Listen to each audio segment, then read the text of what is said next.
Okay, we are live. And I'm starting a couple minutes early here. We're going to wait till a few more people join in the show, but I thought I'd say hi just a little bit early in case you're around. I can see the chat window there, so I can see Conchita's here and Brian's here. And so as people come online, be sure to go ahead and ask questions or put something up in the comments so I can see you there. And we'll officially start here in 2 minutes. So if you have a question that you want addressed, be sure to go ahead and add that in there. Um, I and I'll say this again a little later once we officially start. And I'm going to cut all this out in the final. So if you're here early, we're a minute early, and when YouTube gives you the ability to take this down and do some minor editing, so I'll edit out all this beginning here. I just thought, oh, I'll come on a couple minutes early, and I see a hello there from Brian. Glad you guys are here. Now, and you'll hear me say this a couple times because I just figured a couple people might be early. When we're broadcasting, I'll take off my glasses, although it really actually helps me see. So, but I glare in the thing, so I'll just glare now. I have multiple monitors set up here, so if you see me glancing over, it's not that I don't care. It's that I've decided I actually should look at what we're talking about here today. And I'm going to do my best to be watching the chat window as we go, which will be an interesting phenomenon. And I have way too much material. You'll hear about that in a minute. We certainly won't go over everything, but we should get a strong overview and give you the ability to get to the next level.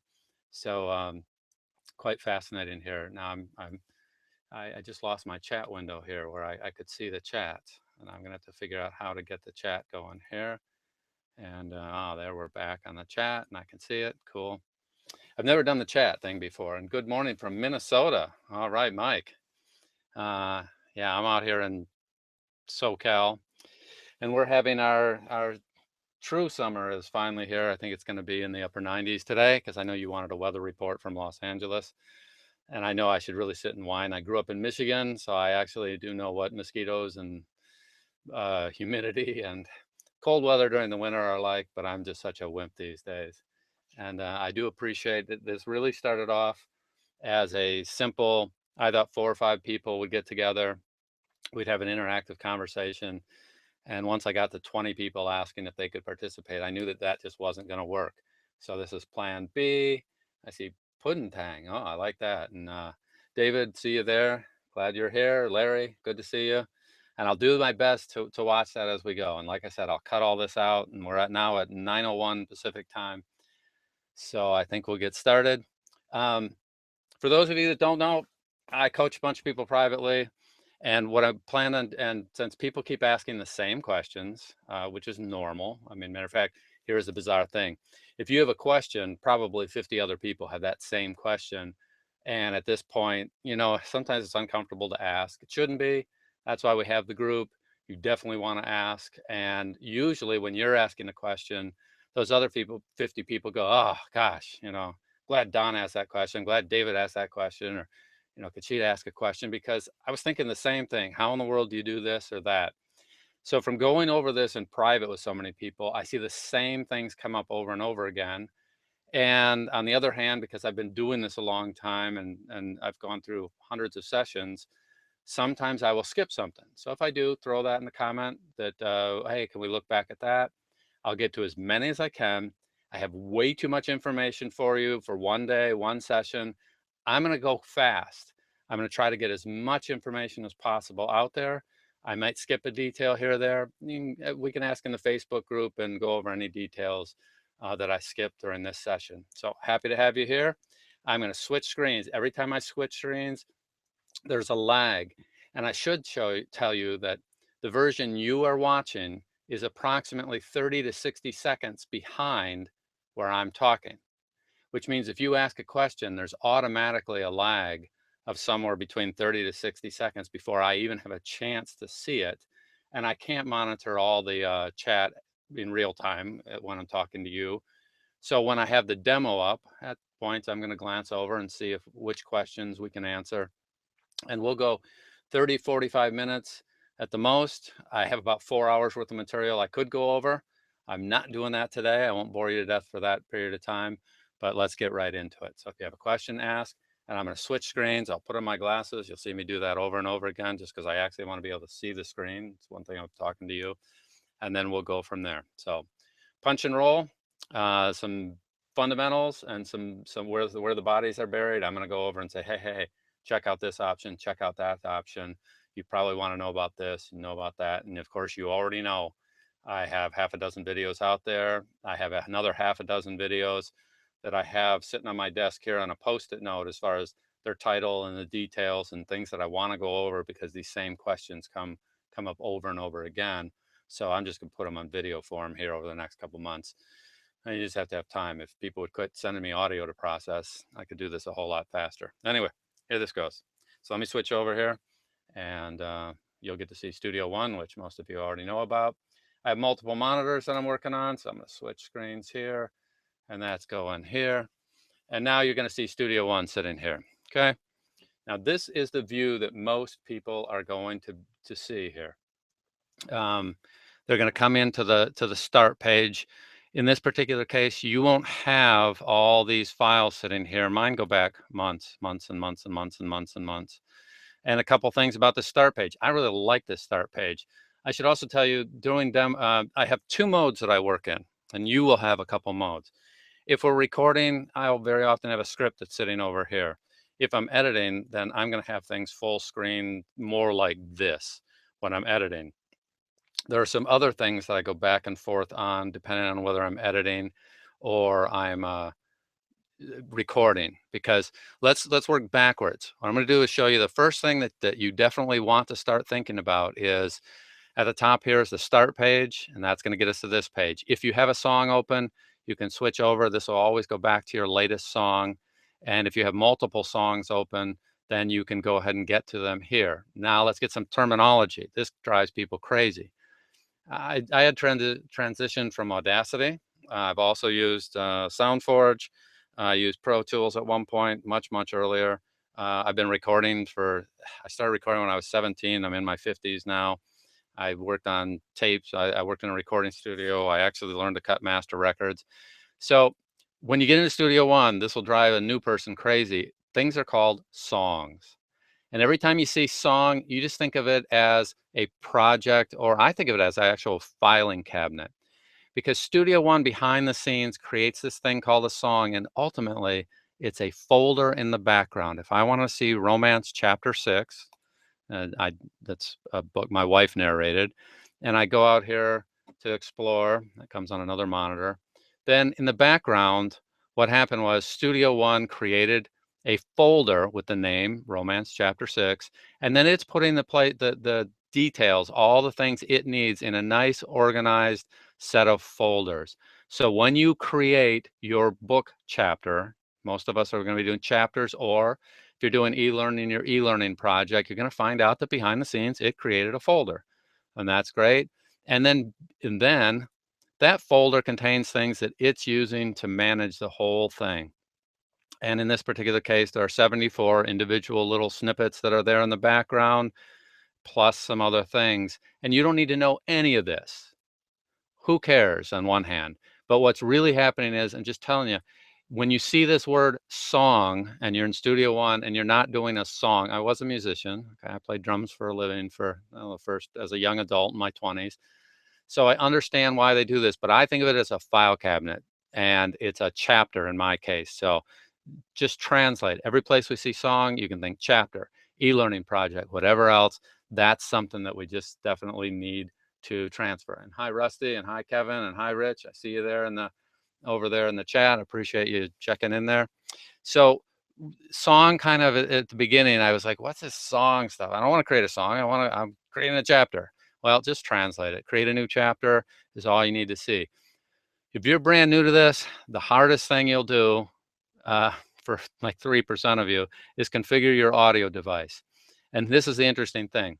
For 95% of the people I work with, as long as your audio device is turned on before you start and open it the first time, you just go in there and pick it, and it'll do the right things. There's 3%, 5% of the people that have something that either they don't have the latest drivers, or they have something else. They have an interface that's a little less popular, and then it can take hey, 10 minutes or 2 hours because you have to find out that one piece of information and then it'll work. Understand this about Studio One. Studio One's designed for musicians originally. I'm a former musician, so I can say this in good faith. Musicians are not always the most technical people in the world. What they want to do is they want to create, and they don't want to learn a lot about tech. And in the Studio One music group, Facebook group, there's over 10,000 people. And if 10,000 musicians can get this up and running, okay, remember, I mean, they're smart people. I'll say that. And they're creative people, but they are not technical people. Therefore, if they can do it, I know somebody that's doing voiceover can do it. So for most of us, I'm going to skip that step in terms of details. I'm going to assume your interface is working. And if you need low latency, some interfaces support very low latency. I'm not going to go over that, but I'm happy to talk about it with anyone who wants to do that later.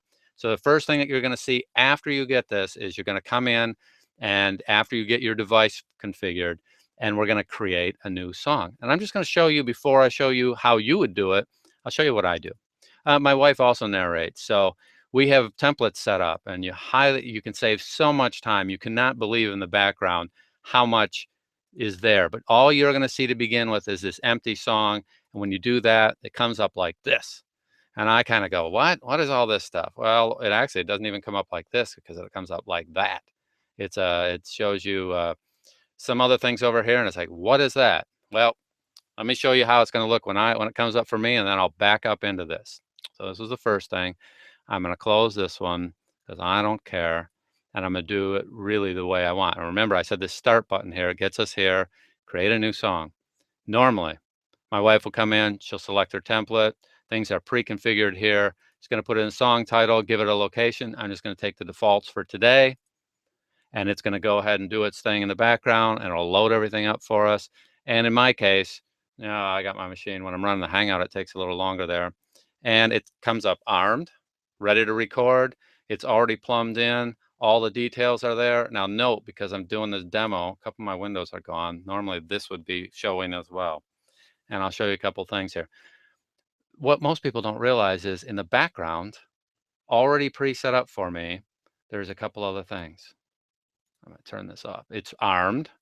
And that's a concept I'll talk about in just a minute, that drives people crazy when they first start. They don't understand this if they come from Audacity or they come from Twisted Wave, because you don't have multiple tracks happening at the same time. So I'm gonna unarm that.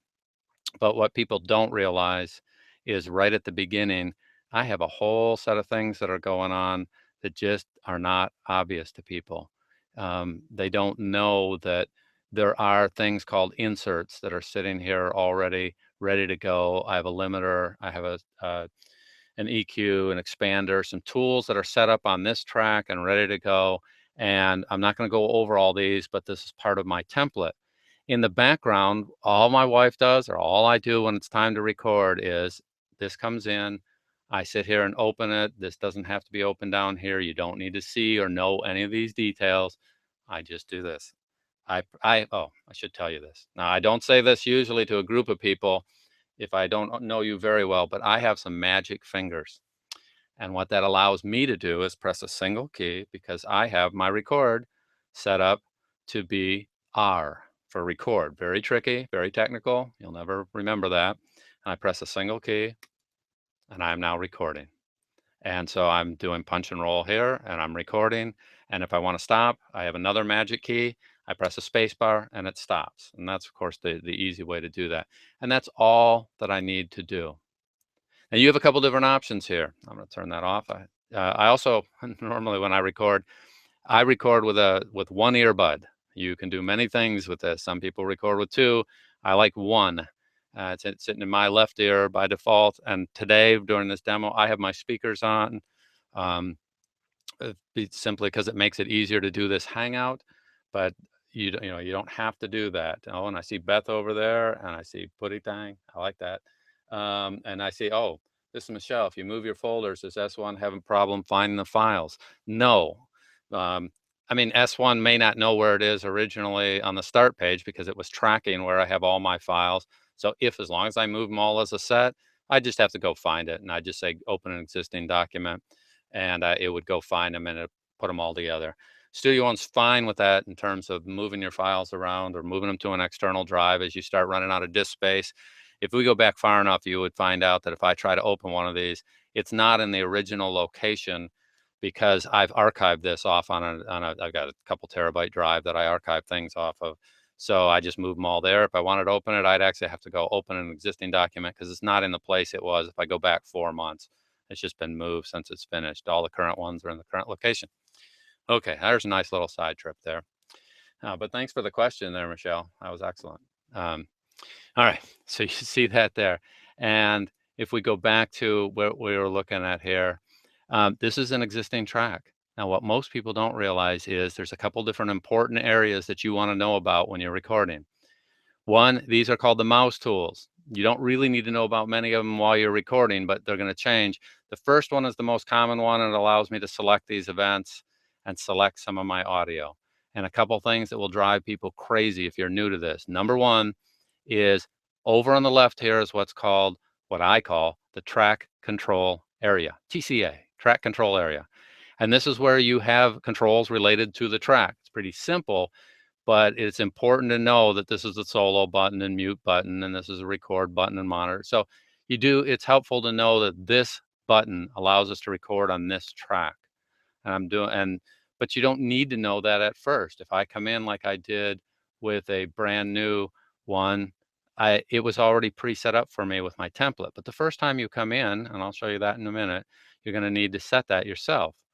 After you become more sophisticated at this, what people don't realize is behind the scenes, I can open up this and I have a whole set of other hidden tracks that are sitting here and they're all muted. And I'll tell you about why I do them and I'll show you a finished one in a little bit. But there's all these hidden tracks that no one needs to know about because I always keep I have a whole workflow process that I use where I have my raw track at the top.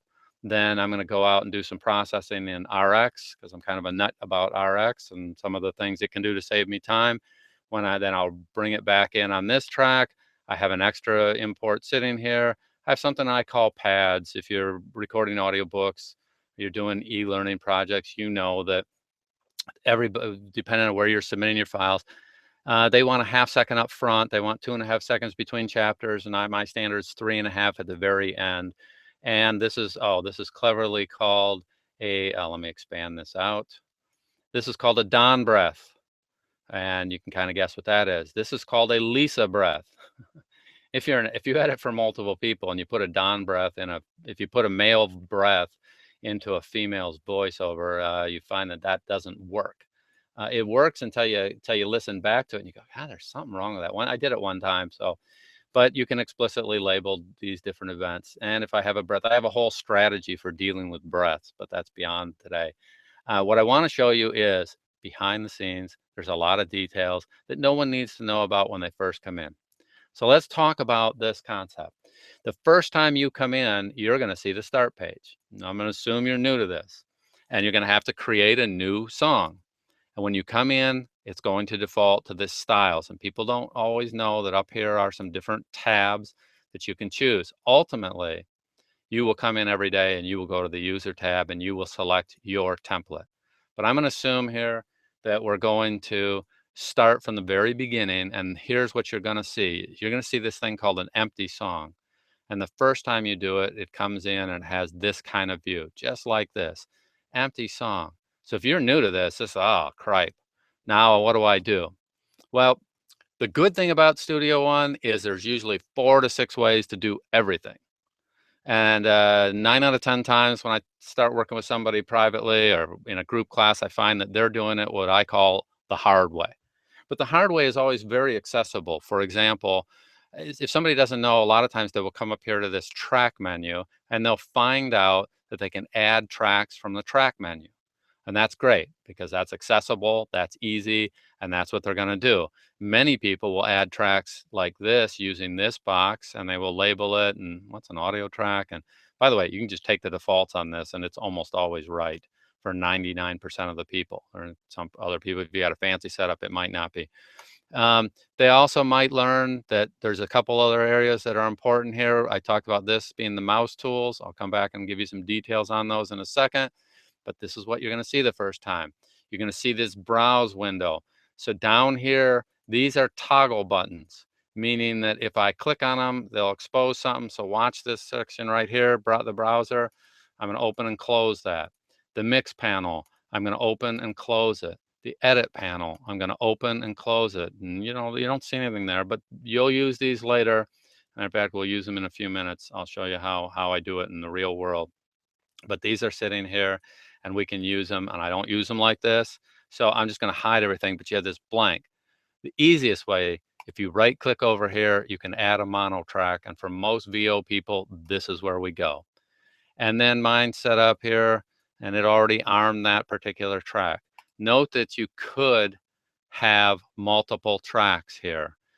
This doesn't apply to most of us doing VO, but this is why you can individually, if you had a piano, you could have a guitar playing here, and then you could record on this track. And that's why you arm the track. If you come from Audacity, if you come from Twisted Wave, if you come from some of the other products that only do single tracks, they don't have this concept, because since you can only record on one track, you press the record button, boom, you're recording.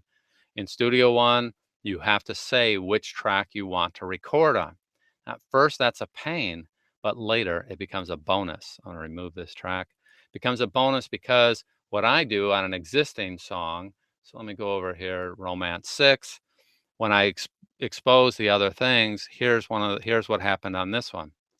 On this one, my wife had recorded, and there was, for some reason, we needed a punch in. And I know the reason, because she made a mistake.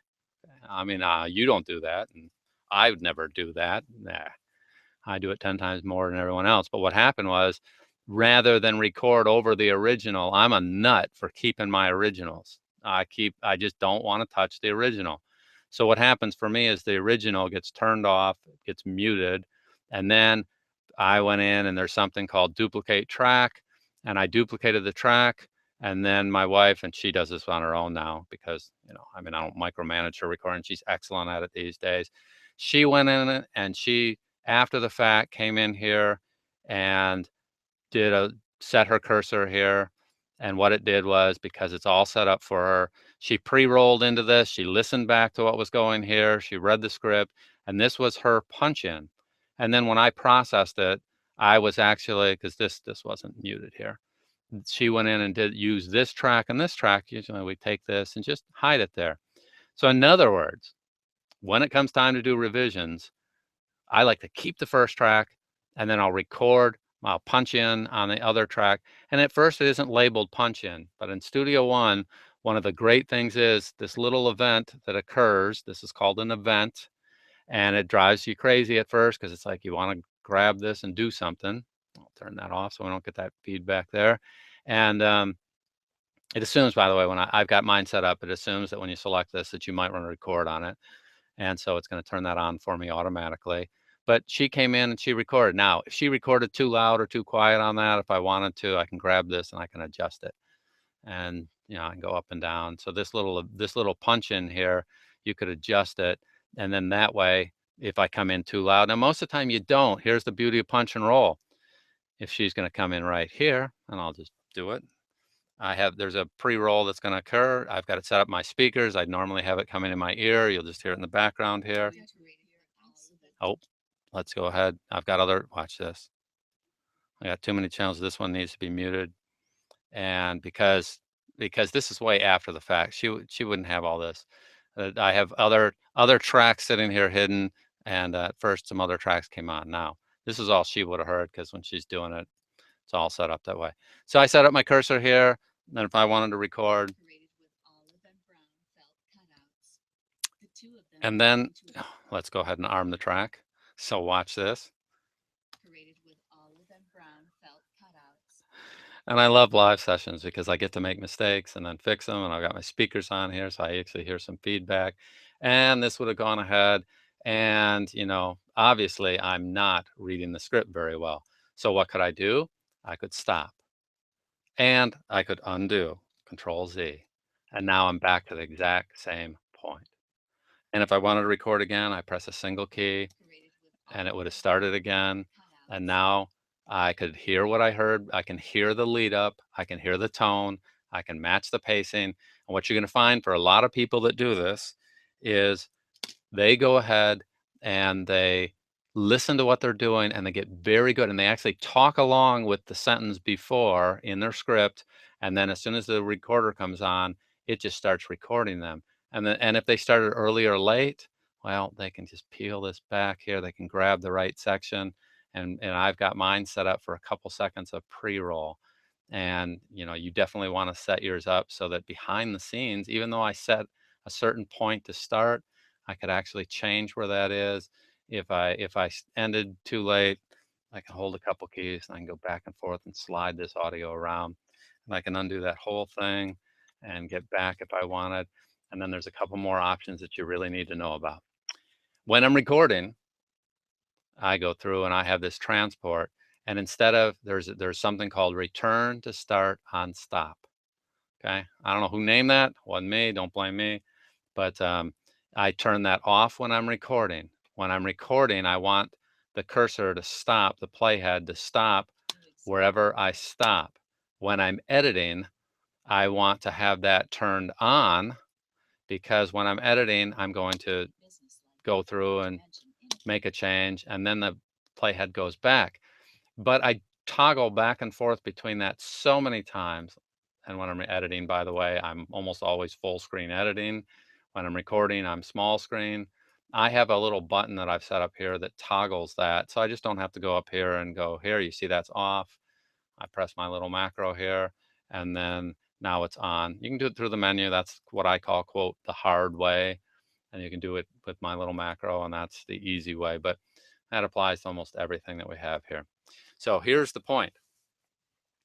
After the fact, we come in, we duplicate, we punch in, and I get to hear what's going on first. I get to hear the pacing, timing, and talk along with the script, and it'll start wherever I want. If I go too far and actually overrun this a little bit, I don't know if she did, she probably didn't. You can adjust the end and you can get the audio that you had before is all still there in case I want to go and get a little of the phrase and mix them in and decide. So there's some amazing things you can do that. Um, and I see Rusty's asked a question here, and Rusty, I see your question. I'll go ahead and answer that in just a second. Um, you can go through and adjust all sorts of things about this after the fact. And if she didn't match it, if you don't match it perfectly, then you can just adjust this visually at first. Then you listen, you go, yeah, that worked great, and you can grab these little handles. So that's one of the beauties about having events. And there's 100 other little things you can do with those that I'm not going to do right now. So big picture, there's a lot going on behind the scenes. When you come in the first time, you're going to not have, you're going to go from the start and you're not going to have anything. You're going to start with an empty song and you're going to record. After you've been doing this a while, matter of fact, the first thing you want to probably get set up is your template, because now I come in and I'm ready to record, and I'm all as long as my script is set up and a lot of people are reading off another screen, I can start recording immediately. And when I make a mistake, so here we go. Let's face facts. Don't read like this, by the way. Someone in your group may have an emotional breakdown from exhaustion, starvation, dehydration, isolation, boredom, anxiety, missing friends or relatives, or even witnessing a death. Okay, don't do that. All right, so that was great. That was beautiful. Just work with me on that. And a couple things you can do. Most people know this. This is called the timeline. This is very important. Timeline. You can grab this timeline and you can zoom in and out. What most people don't know is if you're on it, you can also use your scroll wheel and zoom in and out. And in Studio One, size does matter. Okay. And what I mean by that is sometimes it's just easier to see things at a larger size. So there's a couple things you can do. You can zoom in and out horizontally or side to side for those of us that are horizontally challenged. And then you have another thing here called the data zoom, which allows me to vertically zoom. This is not changing the volume of my audio that's just pristine and beautiful. It's changing the visuals. So we can change the visuals, but we also can change the actual volume by grabbing a handle up here and adjust the volume on any event we want or on all events. And so there's a lot going on here, but the simple fact is that if I want to go in and start from this particular point with punch and roll, I get to hear what's going on before and just picks up and keeps going. and it's really simple. Now, because I'm lazy and I saw this online, somebody wanted to be able to restart with a single keystroke. And so I wrote a little macro that does it. And there's really behind the scenes 4 steps. You can do all this manually. And this is what happens. So I'm going to come in here and I'm going to start recording. And oh, and you notice that right now I don't have my script up, so I blew it on that one. So I'll let that run for a second, but with a single keystroke, I could press the macro, but I have the macro set to be a single key, and I just pressed C, and what it did was it went back. I'm going to scroll that and let you see what's going on here. So I have a situation that if I go through and I start some recording and I want to, it will go back and it will start recording on a specific point that I set up over and over and over again with a single keystroke. So if you've ever had the thing where, you're in your script and I meant to start right here at physical discomfort, because that was my punch in point. And I read that and, I've got my thing set up. I start recording and then I blow it with a single keystroke. It will go back, reset, and start going. So in addition, in terms of punch and roll, um, in addition to going ahead and stopping it, undoing and restarting, I can have with a single keystroke or a single mouse, have it recycle over and over again to the same spot. So let me answer some questions here. How do you arm the mic and how do you set the check for the volume power? Okay, Rusty, and then is there a quick way to consolidate events? Oh, yes, regions on a single track. Sure there is. Let me answer both those. Rusty, I'll take yours first here. First thing is if I'm going to set my mic, in the mix panel here is the easiest thing to use. I can see the meters. There's a couple things going on here. Let me turn this off. In the meters, this is my input meter. There's 3 sections here. There's input, there's the track, and there's the output, but I have a couple meters. This one actually has a little limiter on it so that it automatically, I never can redline this. So if you watch these 2 meters here, let me make these wider. So this is my raw input. This is my track input, and I'm going to hold your ears for just a second. So turn me down, but I'm gonna cough or clap and see if I can. Okay. So my raw input just went over 7 there, and so I clipped in this case. But because this is feeding my track, and I have a limiter on that, I just can't feed it. I can't go over because of the limiter that's set to -1. So 2 things. I can look at my meter, and after you've been doing this a while, you don't have to see the meter. When I started off at the beginning, I had this showing below so that I could easily find out what I was doing. And after a while, you just get a sense of what's right. When the track is armed, there's going to be a meter here as well. And with that meter, then I happen to know how this should look. And you get used to it looking, quote, right. Or I'm going to turn down my mic here and I'm going to fade out as I turn down the mic.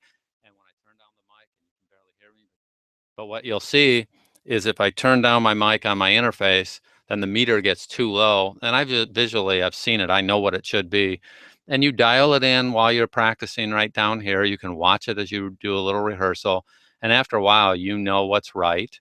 And visually also, as long as you keep it the same, and because of my template, I'm always at the same zoom level, and I know what it should look like visually. So when I record the first paragraph, and as soon as I've stopped that paragraph, I'll glance at my audio and make a decision. Oh, was there something wrong? And if there was something wrong, you can see it. So there is a little bit of experience there to set it up, but once it's set up, you know what it should look like, and it either looks normal to you or it doesn't, and you'll notice the height based on whatever you use. So now I've got it zoomed all the way out. Let's go to a song that's already there. When I look at Lisa's here, I can tell that that looks normal for her when she's recording. If I'm recording, I'm a little louder. Mine might be up about, yeah, look about like right about there. Okay. So I know what it looks like on mine. I know what it looks like on hers. I've measured it enough time, but it's just a matter of experience there. Somebody asked about, and I don't know who it was, If you're getting a really hot signal going in, well, let me go back first. Someone asked in terms of like a Pro Tools, you have the regions and you want to consolidate them. So what I'm going to do is let me zoom out here. So I have lots of regions here and I have 30 minutes worth of audio, so it'll take it a couple seconds. First thing is I do this so much that I have a macro that does it, and then I'm expand out. If I'm in editing mode, because that's editing, that's beyond what we're really doing here. I have just a single macro that says bounce track, and all it's going to do is Control Shift A or Command Shift A on the Mac, which selects all. And there's a menu option for edit, select. And if you don't want to remember that, it's select all on tracks. And if you're on the Mac, it'll give you Command Shift A, but you can see it there. So under Edit Select, you can select everything. So if somebody wants to do everything, I happen to know the keystroke, and then Control B will do what they call bounce, and it will go through and it'll take that whole track and it'll bounce it in place. And now you have no events. And I have to admit, when people start off, these events freak them out. They think, all those lines there. It really doesn't matter. Control Z is your biggest friend when you start off. Don't worry about, I do it thousands of times. So I just undid that. So I can't remember who asked that question. Um, but, but sorry, because you've scrolled off but so if you want to bounce it, now I have that set for a macro, and all it does is those same 2 steps for me, which is select all on the track, select all on tracks, and that'll give you the active tracks.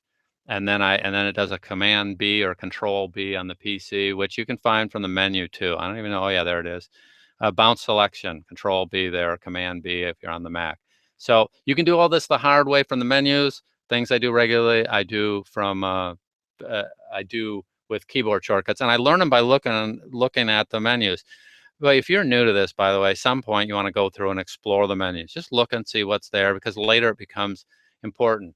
So Rusty, you asked a question about your recording in mono, and then you want to, it looks like it's in stereo.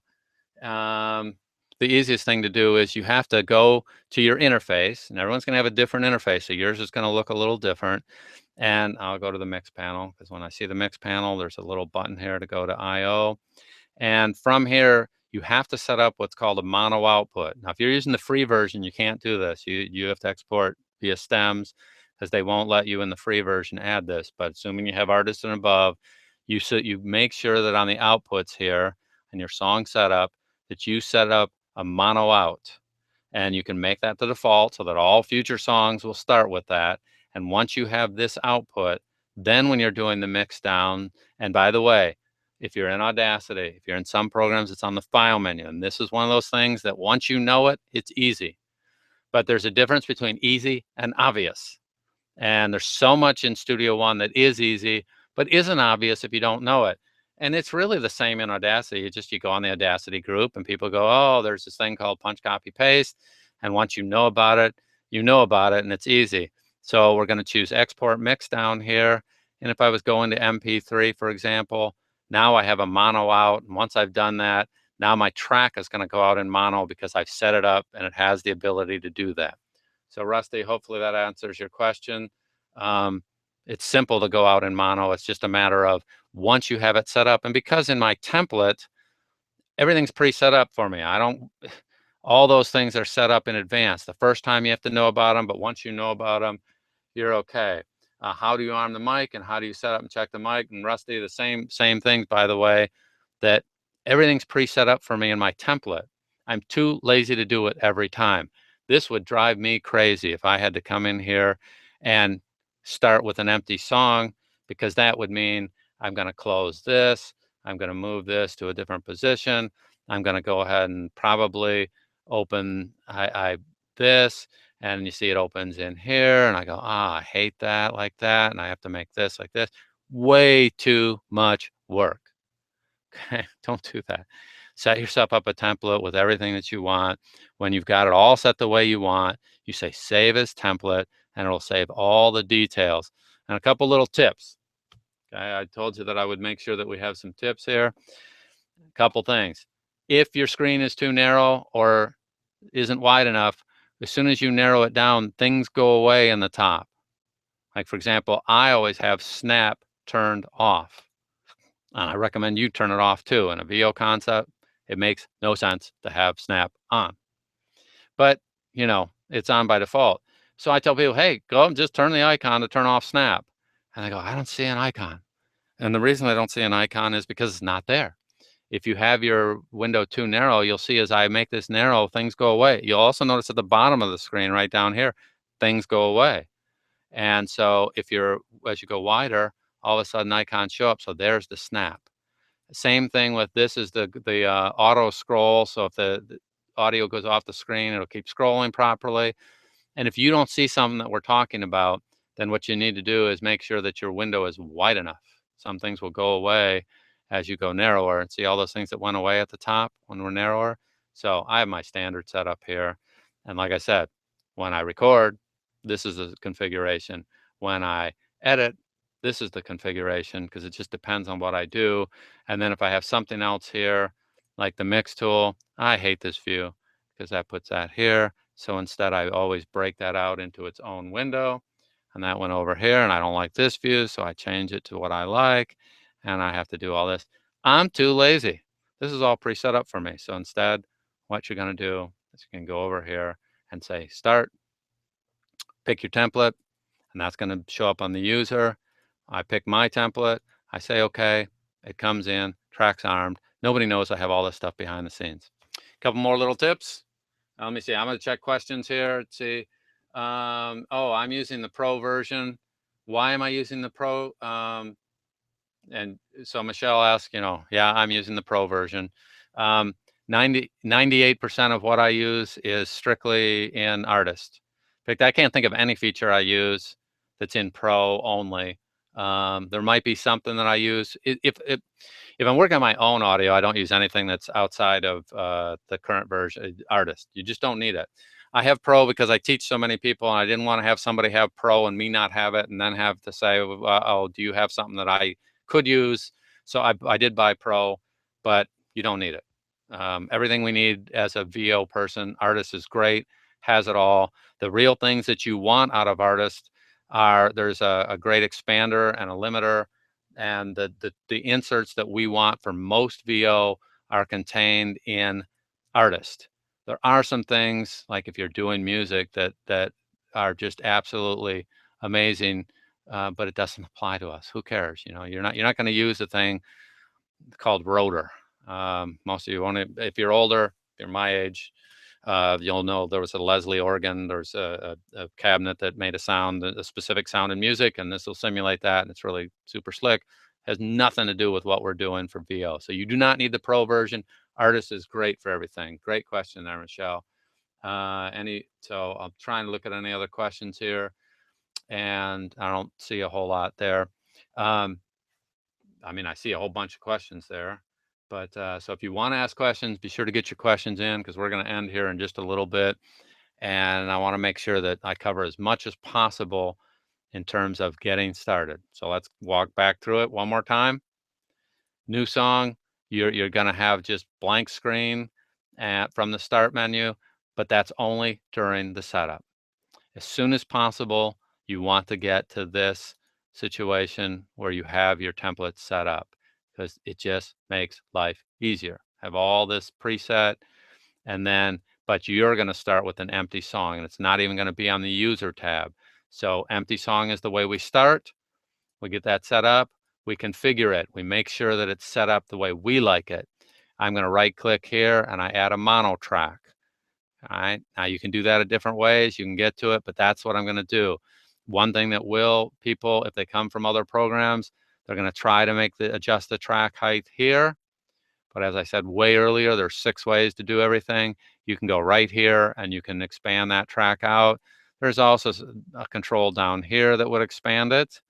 There's also the ability to just select from a list and have it go small, medium, large, extra large, depending on your taste.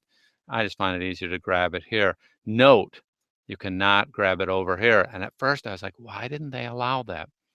If you really want to know, because if you're on a song that has multiple tracks like Bromance, if I have all these tracks showing, let me just show a few tracks here. The reason you can't go right in between here is because there's a little marker at the top. if I want to grab this, I can adjust the volume of everything. So they actually have already used the space at the top.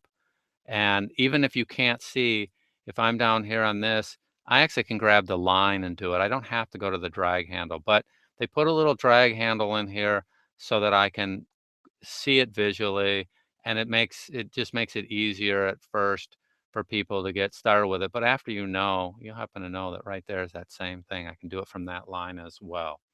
Um,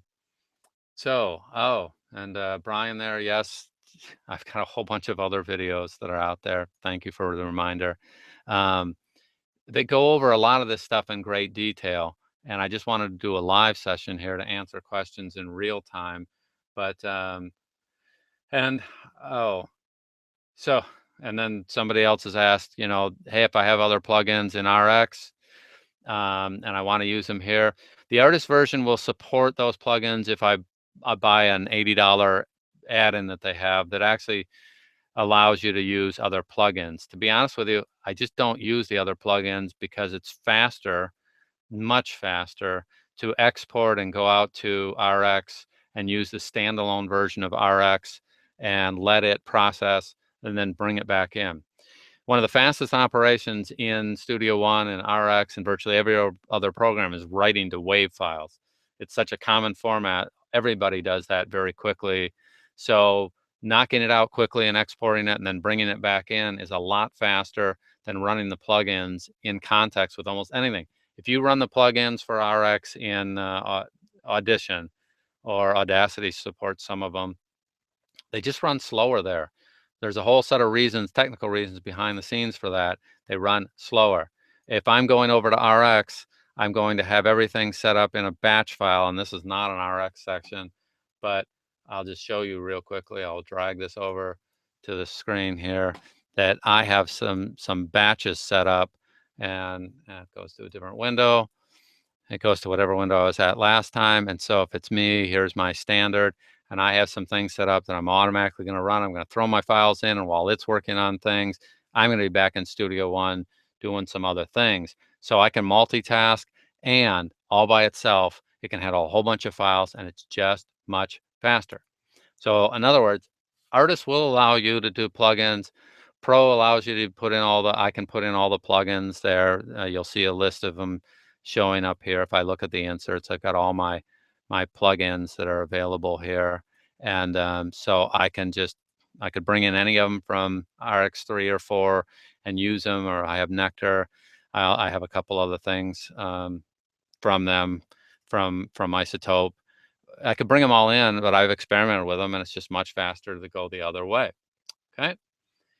Anything else that I see? Options of Twisted Wave for Mac, please. If you're coming from Twisted Wave, first off, if you want to stick with Twisted Wave for editing, because at first that's going to seem easier, I promise you that. There was a time where I edited in Audacity because I knew Audacity extremely well. I had hundreds of hours in it because my son had done some video things earlier, and he knew about Audacity before I was doing any video. So a few years ago, I got really good with Audacity because my son was doing something and I was supporting him. And since he was using it, I just edited it, and I got to be really good, and I found out all the cool add-ins to add in that. If you're using Twisted Wave, you may know how to edit really well in that. And so at first, you can go ahead and edit in that, and it seems like that's the way to go. You record, do your punch and roll here where it's easy, and then you can go and edit in whatever you want. Over time, I found all the shortcuts, and I would never anymore edit in the other programs, because if I'm editing in the other programs, what people don't realize is that I can set up, and I have a little layer here that's going on, and I have room tone in it, and there's some really fast, quick things you can do that people just don't know about. And once they know about this layer concept, and I have a video on that, they're going to do that here because it's so much faster. So, but that doesn't mean in the beginning you can't go ahead and use Twisted Wave to edit. You could use it to record. But if you want punch and roll, you do punch and roll here, edit in what you're comfortable with. Then as you learn more, this is what I promise you, over time, when you know how this works, you will end up doing your editing here. And there's a reason for it, because it's just plain faster, but not at first, because there's some things to learn. There's no free lunch. You don't know about all these extra tracks. and people don't understand the value of keeping this all together, where I can mute this first track and edit, put my punch in here, and then if I accidentally destroy something here, I can go back and find it in my original and drag it back down. I also have all sorts of things I can do here in terms of when I'm doing my punch in. If I blow it a little bit, I can adjust the start point, and I can adjust my crossfades, and I have 100 little options. I can adjust my volume, and I just have all this functionality that isn't obvious at first. So during the editing, I have all my original, I have my version where somebody's done the punch in, I have my version where it's been brought in after that, where we have this version has been processed and it's gone through RX. And then after the punch in came in, I put it right in here. If I ever wanted to go back to the original version, it's all sitting behind this. Days later, I can go ahead and get things back that weren't part of the original. So I'm going to look one more time for questions here, and then I'm going to, do you ever unhide them again? I've tried this and end up hiding them forever. It just depends on what I'm doing. Do I ever? Yeah, actually I do, because sometimes I want a reference of what reason, you know, what did I have? Also, if you do enough of this, you make a mistake. And that's all it comes down to. The software works pretty well. I make mistakes. And if I make a mistake, sometimes I've pasted in the wrong thing. I had somebody do multiple punch-ins. They sent me a punch-in and it didn't match close enough. If I'm editing for somebody else, they'll do a punch-in for me. They send it back to me. I put it in and I go, man, I pretend I'm a genius on TV or on the internet, but I'm not a magician. And the punch-in you sent me, it isn't even close to matching, because not everyone's using punch and roll, or they just had a different day. They recorded the first one. This was recorded at 6 in the morning, and this punch-in is recorded at 9 at night. And they thought they were pretty close, but I listened back to them, and no matter what I do to adjust the volume and make some changes, I can't get it I can't make it fit, and so I have to do it multiple times, and sometimes I wanna listen to the first one and say, "Hey, the first one was a lot louder, or your voice was different. Can we match this one?" And I wanna send it back to them. Most of the time, I don't go back, but if you do enough, it is really, really nice to have the ability to go back, but a lot of times I don't go back, so that is true, Beth. I'm not going back all the time, and, so, yeah, what I'm gonna do right now for today, we've gone 50 minutes-ish. So I hope this was helpful when I'm doing live events and looking for feedback. Um, oh, I will ask Kevin. You've got a really good thing. Kevin's asking punch-in points when I'm doing punch and roll. Yeah, I should show that. That's an excellent question. Let's go back over to this one where I only have one. I'm going to hide this. I'm going to get kind of back into record mode. This is actually a really good question there. First thing, when I'm recording, you see this top timeline here? I like showing 1-second intervals, but see, so there is 13, 13.5, 14. So that's showing every half second. I know visually when I'm seeing 1 second that that's the mark that I like. And by the way, if I'm on this, I can use my scroll wheel and adjust this too. Now I'm just turning the scroll wheel. That's a little bonus tip. So you can grab this and drag this timeline up and down to zoom in and out. You also can take your scroll wheel on your mouse, and as long as you're over that, and I'm moving my mouse wheel here, it's expanding for me. So I like to see 1 second. So if I'm going to choose my punch-in point, let's pretend that this phrase right here is a phrase that for some reason I want to start over. So I get to this point right here, and I say, whoa, I used to go back and find a punch-in point that's at the end of the previous phrase where there was a little space there. Because I have mine zoomed in a little bit, I can see the noise before, and a lot of times, sometimes I might want to clip out that noise, but that's really the end of that last statement. I've been doing it long enough that I know that that's the end, but I would listen to this and see what it is there, and I'll set my spot. Now here's a bonus. I almost always have this little edit window showing up here, and this is a secondary window. Let me make this bigger for just a second. This is just a secondary window, and everything I do down here, it will sync the two if I have them set up to sync.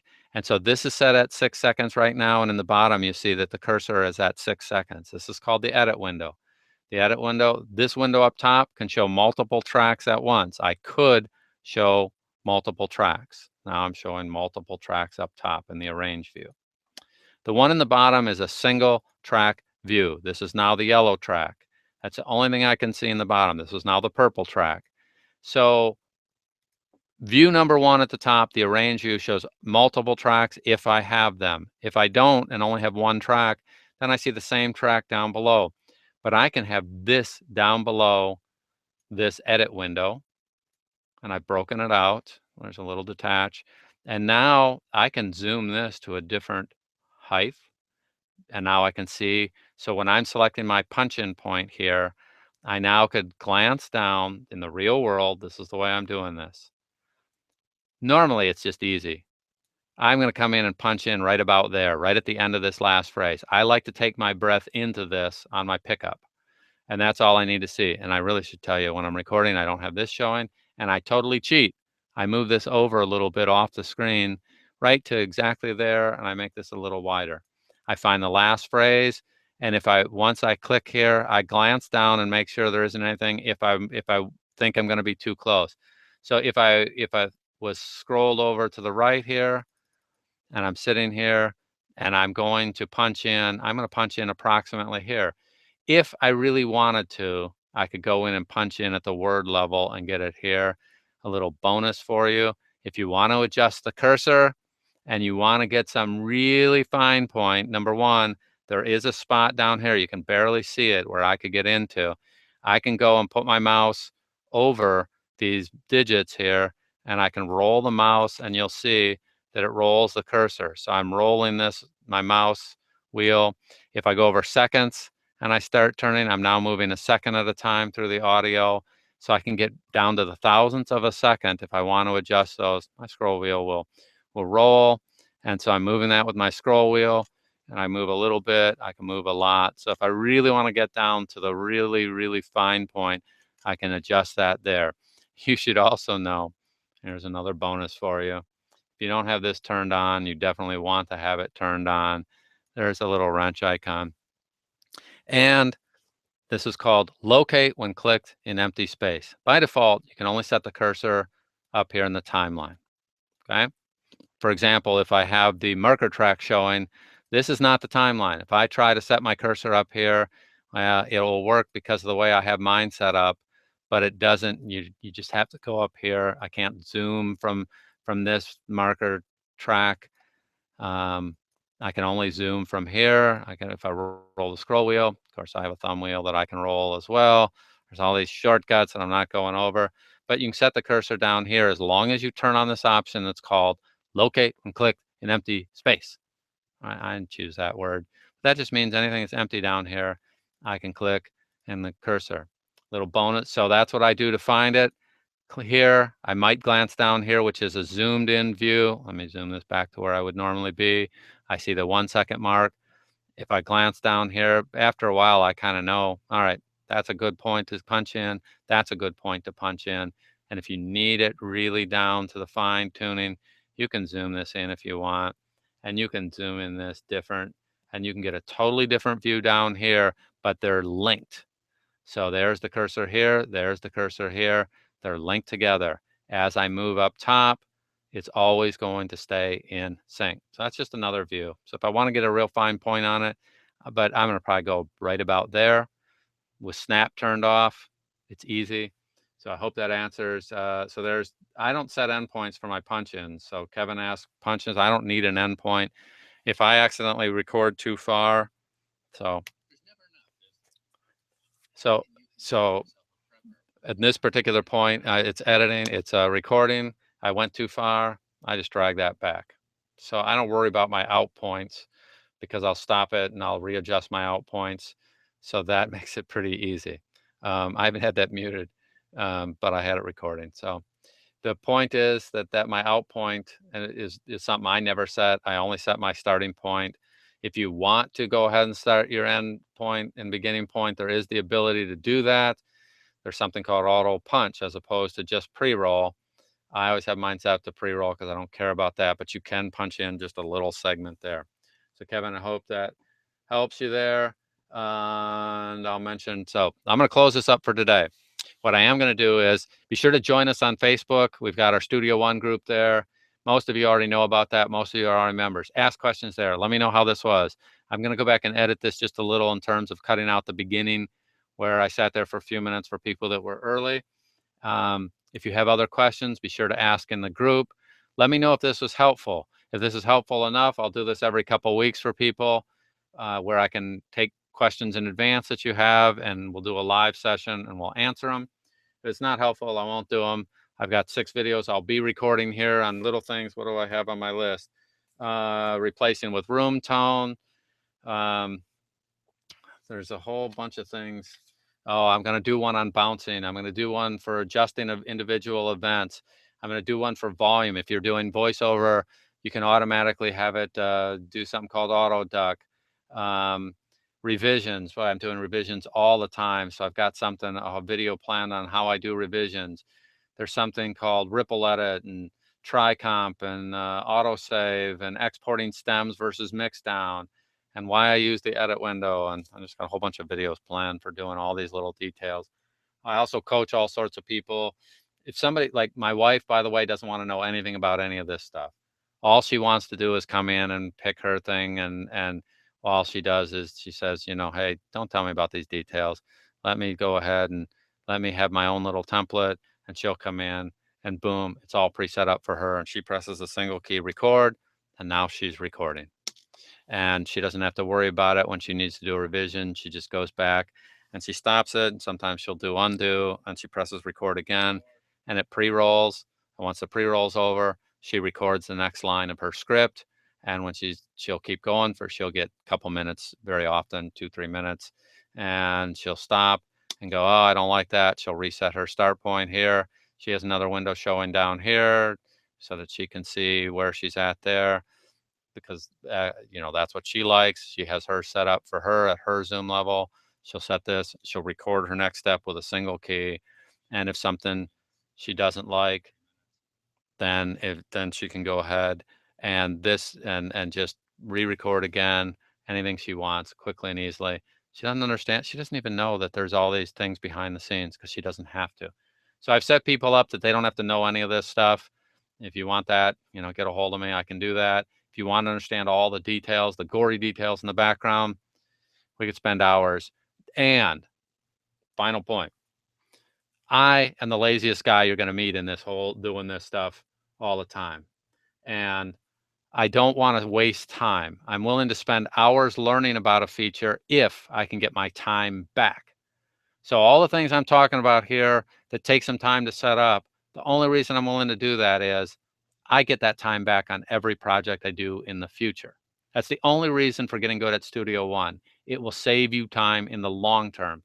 The first time you do punch and roll, it takes about the same time, but in editing, I can cut up 20 to 50% off of people's editing time without breaking a sweat. And the simple reason, I'm going to stop sharing there. Actually, I'll look at the screen and tell you this. I'll need to take off my glasses so I don't glare on the screen. But this is what happens for me every time. I work with somebody on a one-on-one basis and I find that they're doing something the hard way, meaning they're using the menu and they're going, and it takes them 3 steps to do something they can do with a keyboard, or they just don't know about the built-in options. And the only reason to invest your time in learning this stuff is so you can cut your time on your next book. And if I'm not cutting 20 to 50% off people's times, I tell them don't pay the invoice. Okay, I mean, it's simple. They don't need to. The only reason you do punch and roll is it saves you time, and I'm just lazy. I write macros to shortcut things. I learn keyboard shortcuts where it's going to help me be faster. So the only reason you use Studio One is it is definitely one of the fastest, cleanest ways to get the job done so that we can go ahead and enjoy the sunshine or the weather or our kids or our other events. So I'm not sitting here wasting time on every book. It's not always easy at first, simply because I don't know, but there's an easy way to do almost everything in Studio One. And at first I was ignorant to it, but once you go ahead and do a few things, you're going to find that it's just amazingly easy. and watch the board, and you'll see people over and over again that say, I resisted doing it, like we all do. I don't want to learn something new. But once you learn it, it's yours, and you'll get your time back on every single book, every single VO project. If you're doing e-learning and you've got 400 files, there's an easy way to split those up. But the first time you do it, it always takes us longer. So when you get between projects, switch over. The easy way to transition is start recording in Studio One using the punch and roll. Once you have that totally working, you have your template set up, then go ahead and graduate into doing some editing. There's a few things that you'll go, this seems terrible. What I promise you is there's some easy ways to do it. So I appreciate you taking your Saturday and spending some time with me, or if you're watching this later, be sure to join our Facebook group. I'll make sure that that's all in the address here if you're watching this months later. There's other videos on YouTube that'll give you some more details for punch and roll. Check out mine. They're on my Red Barns audio site. I'll put that link in the thing down below so you can watch later. I really appreciate your time. I've never done this with the live feed here. It'll be better next time. We'll probably repeat this in a couple weeks. And I definitely appreciate your time. Look forward to seeing you in the group. Hope this was helpful. You have a great day. Bye-bye.